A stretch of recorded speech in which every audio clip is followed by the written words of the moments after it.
Waiting Games is the story of two characters trapped in this space that they can't get out of. And the story is sort of meant to discuss why we as modern men and women, why we work, and why we continue to work, specifically without some divine presence. Tom and I met last summer, and he showed me a draft of the play, and I read through it, and it was in good shape at the time. It was very different. It was not your kind of straightforward, linear plot. The interesting thing about theater is you go from that solitary state to this gigantic community that is working to bring your vision together.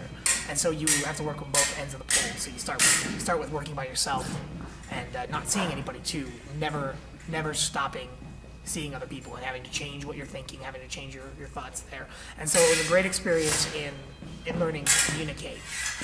You know, Tom has a very unique style. He's very influenced clearly by Beckett and by Genet and by some of the other surrealist, absurdist playwrights, which is a really difficult style to understand, let alone to then turn around and sit down and write well. You know, I think it's beautiful, the ability to tell a story and inspire thought, or even to create like a picture in somebody else's head. I think is an amazing thing. And theater happens to be the narrative form that speaks to me.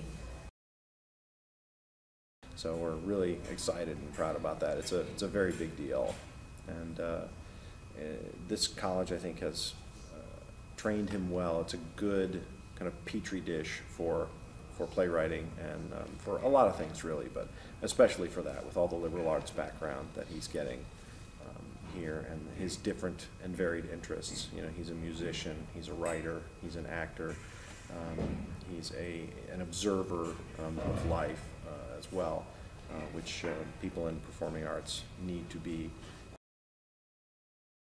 The nice thing about liberal arts education is that it really rounds you, forces you to learn a little bit of everything, which is nice because as a playwright, or as any sort of creative type, really, you're mirroring the world around you. So it's the nice thing about the College of Idaho and the way it's set up is that it gives you that opportunity to learn about everything. Then as an artist, you can take that and shape it. Theater is the kind of the perfect liberal art. You know, it borrows from all of the other, not only art disciplines, but from all of the other subjects. It borrows from history, it borrows from the sciences, it borrows from religion and philosophy, hugely borrows from psychology. So, as well as English and literature, obviously, as well as the business end of it too. There is not a topic that is not covered in dramatic writing.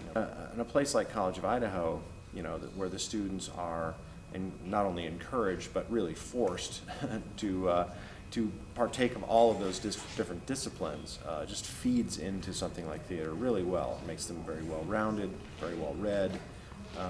They can speak on a number of different subjects in depth, and that has, I think, really added to Tom's ability to take a simple subject and expand it and complicate it. That has made it very successful.